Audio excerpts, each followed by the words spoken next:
Assalamualaikum warahmatullahi wabarakatuh. Perkenalkan, kami dari kelompok A2. Saya sendiri Muhammad Afila Raffi bersama dua rekan saya, Nikolaus Buha dan Jaka Triwijaya. Di sini kelompok kami akan menjelaskan mengenai pendeteksi objek manusia pada kegelapan. Di sini kita punya 4 tabel of contents. Yang pertama latar belakang, landasan teori, metode pengerjaan, dan pembahasan. Latar belakang. Seiring berkembangnya teknologi, banyak teknologi yang membantu dalam kehidupan manusia. Nah, salah satu di bidang keamanan. Nah, tingkat kriminalitas di zaman sekarang itu terbilang cukup tinggi. Nah, banyak sekali teknologi yang sudah diciptakan untuk mengatasinya. Salah satunya tuh kayak kamera pengawas, alarm deteksi, dan lainnya. Nah, cuman hasil dari kamera pengawas ini atau CCTV itu tidak dapat mengidentifikasi pelaku di saat gelap. Oleh karena itu diperlukan pengolahan citra untuk mengidentifikasi citra dua dimensi berupa gambar. Nah, tujuan dari aplikasi ini tuh pertama kita menginginkan suatu output berupa hasil deteksi kalau objek ini tuh berupa orang. Nah, gimana sih prosesnya? Nah, nanti bakal dijelaskan oleh rekan saya. Nah, selanjutnya kita masuk ke landasan teori. Yang pertama citra. Citra merupakan representasi atau gambaran, kemiripan atau imitasi dari suatu objek. Nah, di sini kita menggunakan bahasa pemrograman tingkat tinggi yaitu Python. Nah, untuk IDE-nya kita menggunakan PyCharm. Dan untuk desain GUI-nya kita menggunakan Qt Designer. Nah, di sini library yang kita gunakan dalam aplikasi kami. Yang pertama ada NumPy. NumPy merupakan library pada Python yang berfungsi untuk melakukan operasi vektor dan matriks dengan mengolah array dan array multidimensi. Yang kedua kita menggunakan PyKit. Ini tuh lintas platform GUI perangkat Qtank mengikat pada Python yang diimplementasikan sebagai plugin. Yang kedua kita menggunakan OpenCV. Nah, OpenCV ini tuh library yang digunakan untuk memproses foto atau video untuk diambil informasinya. Nah, terus kita menggunakan Matplotlib. Nah, Matplotlib ini tuh library plotting dua dimensi yang bisa digunakan dalam script Python. Nah, selanjutnya kita menggunakan library Imutils. Imutils itu tuh library untuk melakukan translation, rotation, resizing, dan skeletonization. Nah, kita masuk ke uh, landasan teori untuk preprocessingnya. Yang pertama, kita menggunakan grayscaling. Grayscaling itu proses mengubah citra RGB menjadi citra keabuan atau grayscale. Nah, pada setiap gambar pada citra grayscale ini tuh memiliki batasan pixel, yaitu 8 bit atau 1 byte. Nah, selanjutnya kita masuk ke proses pencerahan citra. Pencerahan citra itu proses untuk memperbaiki dengan menambahkan atau mengurangkan sebuah konstanta kepada atau dari setiap pixel dalam citra. Nah, setelah dilakukan pencerahan citra, kita menggunakan pengaturan kontras citra. Nah, pengaturan kontras ini tuh diperlukan supaya si citra ini tuh memiliki kontras yang lebih tinggi dari sebelumnya karena citra yang kita deteksi itu tuh termasuk citra yang gelap, low light cahayanya. Nah, kontras itu tuh merupakan perbedaan warna dalam sebuah citra. Nah, kontras di sini tuh untuk si objeknya ini tuh supaya biar lebih kelihatan lagi dari backgroundnya gitu. Jadi kan pasti warnanya tuh berbeda juga kan. Nah, selanjutnya ada peregangan kontras. Peregangan kontras ini tuh eh, proses buat meregangkan si kontrasnya itu tuh lebih luas lagi. Nah, kan kontras sendiri itu menyatakan sebaran terang atau lightness dan gelap atau darkness di dalam sebuah gambar. Nah, jadi supaya terang sama gelapnya tuh lebih apa ya namanya, lebih efektif gitu. Jadi nggak terlalu kontrasnya tuh, lightnessnya tuh nggak terlalu tinggi atau darknessnya terlalu rendah gitu. Nah, selanjutnya ada konvolusi dua dimensi. Konvolusi dua dimensi itu proses untuk memperoleh suatu pixel berdasarkan pada nilai pixel itu sendiri. Nah, di dalam konvolusi ini tuh biasanya menggunakan kernel. Nah, selanjutnya kita melakukan pelembutan citra menggunakan Gaussian filter. Nah, dari proses-proses sebelumnya tuh belum adanya proses menghilangkan noise pada citra. Karena noise itu sendiri itu bisa mengganggu proses deteksinya nanti, karena kalau misalnya masih banyak noise si gambarnya tuh takutnya buram dan malahnya nggak kedeteksi. Nah, proses Gaussian filter ini tuh mengganti intensitas suatu pixel dengan rata-rata dari nilai pixel tersebut dengan nilai pixel-pixel tetangganya. Nah, untuk ekstraksi cirinya kita menggunakan thresholding. Proses mengubah citra grayscale menjadi citra biner berdasarkan nilai ambang T. Nah, untuk proses deteksinya kita menggunakan histogram of gradient atau HOG. Nah, proses ini tuh yang digunakan untuk ekstraksi fitur berdasarkan tepi dan arah orientasi. HOG ini tuh sudah memiliki data latihnya sendiri. Nah, data latihnya ini tuh kita menggunakan HOG yang pedestrian. Nah, HOG yang pedestrian itu tuh sudah ada data latih untuk mendeteksi bagaimana bentuk orang yang semestinya gitu. Nah, selanjutnya akan dilanjutkan oleh teman saya Nikolaus Buha untuk metode pengerjaan. Terima kasih. Nama saya Nikolaus Buha, NRP 15/2019-022. Di sini saya akan melanjutkan topik presentasi yang telah disampaikan oleh teman saya, Avila. Pada topik ketiga ini, saya akan membahas tentang metode pengerjaan. Nah, yang pertama ini, pada flow diagram keseluruhan, aplikasi yang telah kami buat, ini adalah proses yang akan dilakukan oleh aplikasi yang kami buat. Yang pertama di sini ada proses untuk ada input gambar atau upload gambar ke dalam aplikasi. Selanjutnya masuk ke dalam proses grayscale, yaitu untuk mengubah citra yang asalnya RGB menjadi citra keabuan. Selanjutnya masuk ke tahap contrast stretching, proses contrast stretching, yang bertujuan untuk menyatakan sebaran terang dan gelap dan didapatkan hasil citra yang kontrasnya lebih baik dari sebelumnya. Setelah contrast stretching, masuk ke dalam proses simple contrast, agar citra yang diproses menghasilkan kontras yang lebih cerah. Setelah simple contrast, masuk ke dalam proses brightness. Di sini bertujuan untuk memperbaiki atau menambahkan atau mengurangi sebuah konstanta kepada setiap pixel pada citra. Setelah di brightness ini, didapatkan hasil citra dengan objek yang ditargetkan memiliki tingkat kejelasan yang lebih tinggi dari citra awal sebelum diproses. Nah, setelah itu masuk ke dalam proses konvolusi Gaussian. Di sini bertujuan untuk mengurangi atau mereduksi noise yang ada pada citra tersebut. Hasil dari preprocessing ini, dari konvolusi Gaussian ke atas ini, adalah objek yang ditargetkan menjadi lebih jelas dan siap untuk dilakukan proses ekstraksi ciri. Selanjutnya masuk ke dalam proses ekstraksi ciri, yaitu proses to zero threshold. Ini adalah salah satu proses thresholding untuk mendapatkan hasil citra biner. Itu bernilai 1 atau 0. Setelah proses ekstraksi ciri, pada proses terakhir ini kita melakukan proses deteksi objek, yaitu dengan menggunakan histogram of gradient untuk pedestrian dengan bantuan library atau data latih dari HOG untuk pendeteksian objek manusia, sehingga hasil dari prosesnya akan menampilkan citra dan objek yang terdeteksi akan ditandai dengan frame berwarna merah. Dan setelah itu, output hasil gambar akan ditampilkan.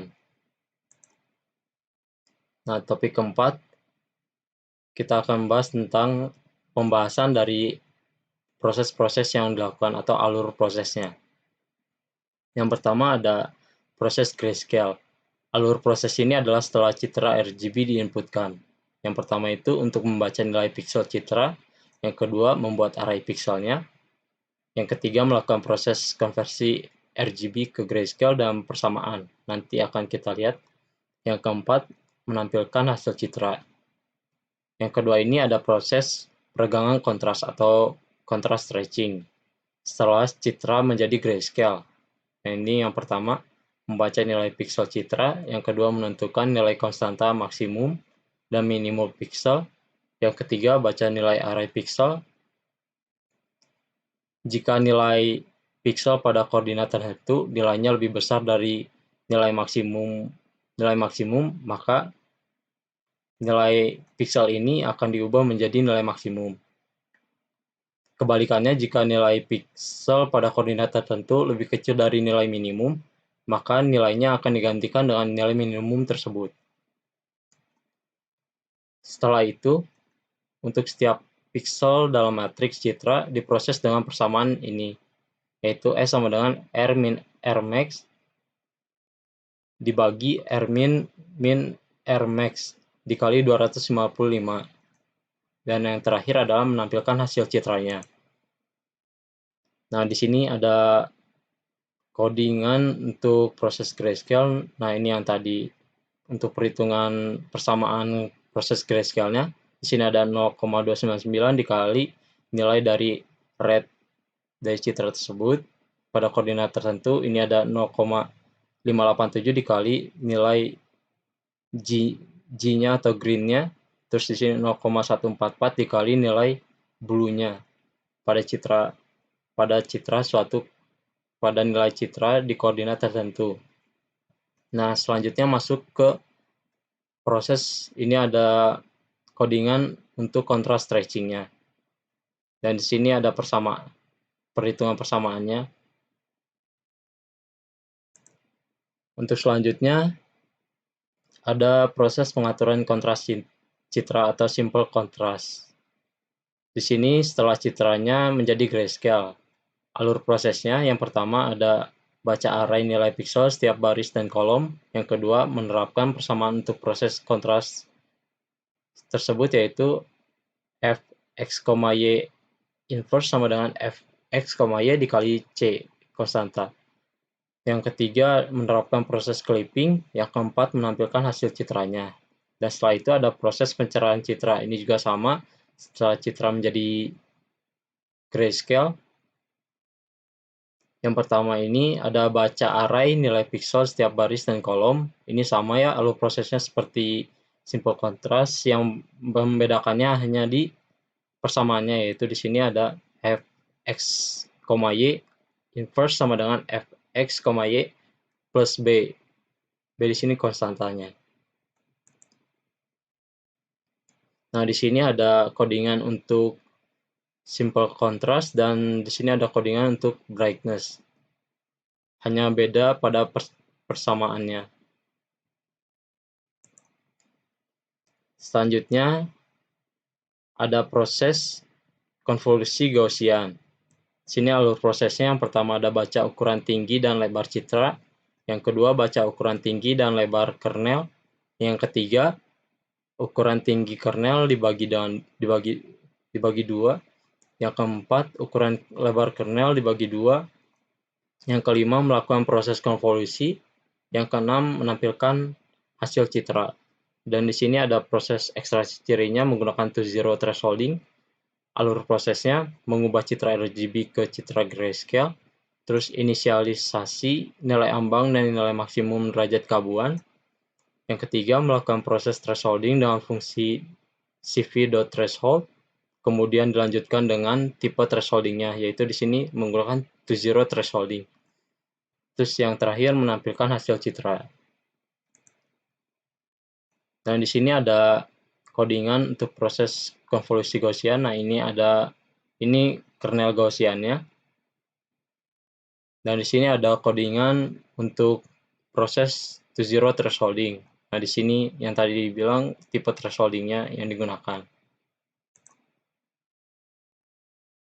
Nah, yang terakhir ini adalah proses deteksi objek, yaitu menggunakan proses HOG pedestrian. Alur prosesnya memanggil fungsi HOG deskriptor, yang kedua melakukan proses deteksi pada objek manusia dengan memanggil suatu fungsi, yang ketiga membaca image, yang keempat melakukan proses resize untuk image, yang kelima melakukan proses untuk membuat kotak pada objek yang akan dideteksi nantinya, yang keenam menampilkan image hasilnya atau hasil dari citra tersebut. Dan ini adalah codingan untuk proses HOG pedestrian. Sekian topik yang bisa saya sampaikan. Untuk demo programnya akan dilanjutkan oleh teman saya, Jaka. Assalamualaikum warahmatullahi wabarakatuh. Perkenalkan, nama saya Jaka Triwijaya. Di sini saya akan mendemonstrasikan aplikasi yang telah kami buat. Langsung saja, yang pertama kita open file untuk memilih gambar yang akan digunakan.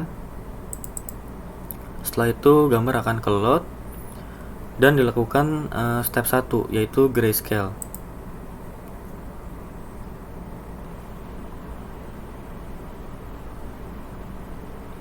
Nah, terlihat gambar menjadi citra keabuan yang sebelumnya adalah citra RGB. Setelah itu dilakukan contrast stretching.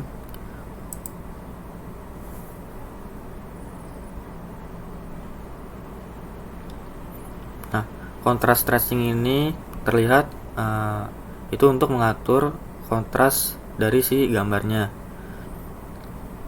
Nah, karena di sini masih terlihat terlalu gelap, maka dilakukan simple contrast yang menggunakan nilai 1,7.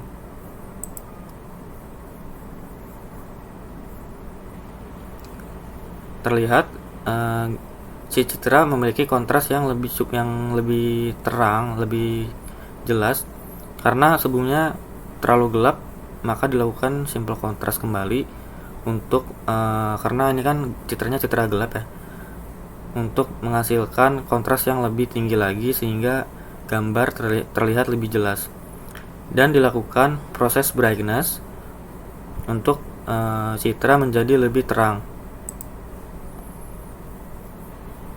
Nah, di sini citra sudah terlihat lebih terang. Selanjutnya itu masuk ke step 5, dilakukan proses Gaussian filter untuk memperhalus sebuah citra.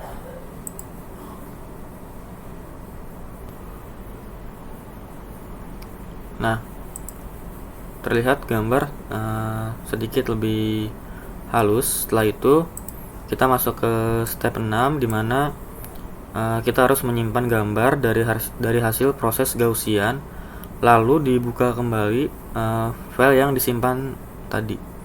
Yang pertama kita simpan terlebih dahulu.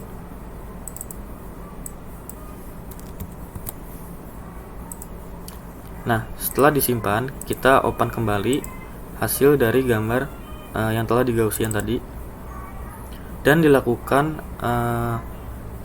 segmentasi citra, yaitu ekstraksi ciri. Nah, di sini menggunakan global thresholding yang fiturnya menggunakan to zero. Nah, terlihat gambar menjadi citra biner dengan nilai 0 dan 1, sehingga si gambar terlihat lebih jelas lagi untuk mendeteksi objek pada kegelapan. Setelah itu dilakukan step terakhir, yaitu deteksi objek, di mana menggunakan HOG pedestrian. Nah, di sini terlihat bahwa si gambar orang ini masuk ke frame di mana untuk deteksi objek, sehingga bahwa ini terdeteksi sebagai orang. Di sini saya akan mencoba menggunakan gambar yang lain, apakah sama bisa atau tidaknya. Saya akan mencoba gambar ini dengan cara yang sama, yaitu pertama dengan di grayscale terlebih dahulu.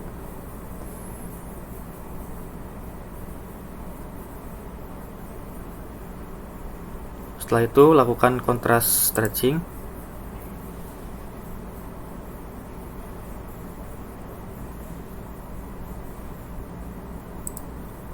Setelah itu dilakukan simple contrast. Setelah di simple contrast, dilakukan proses brightness.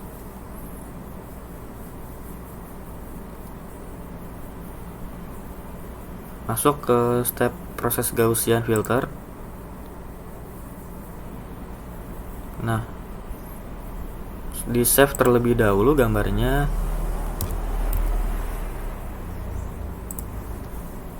Setelah di save, open kembali gambar yang telah di save.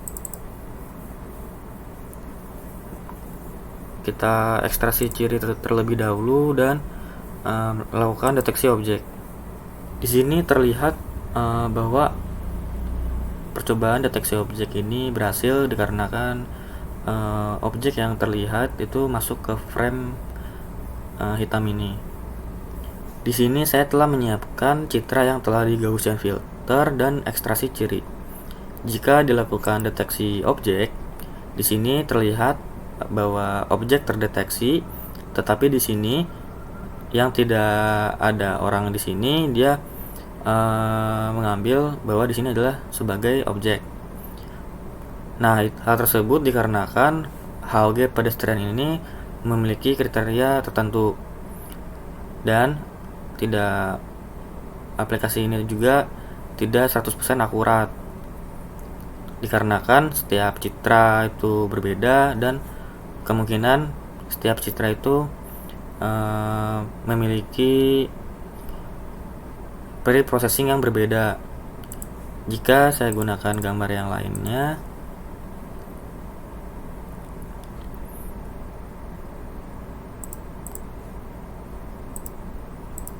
di sini terlihat tidak ada objek yang terdeteksi, padahal terlihat di sini ada objek meskipun si citra ini tidak terlihat jelas.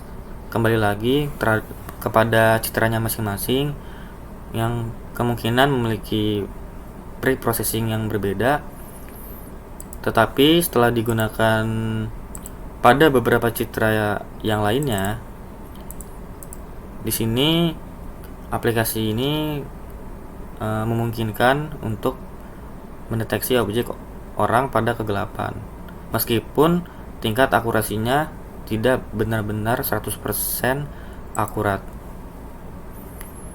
Itulah demo yang saya sampaikan. Kurang lebihnya mohon maaf.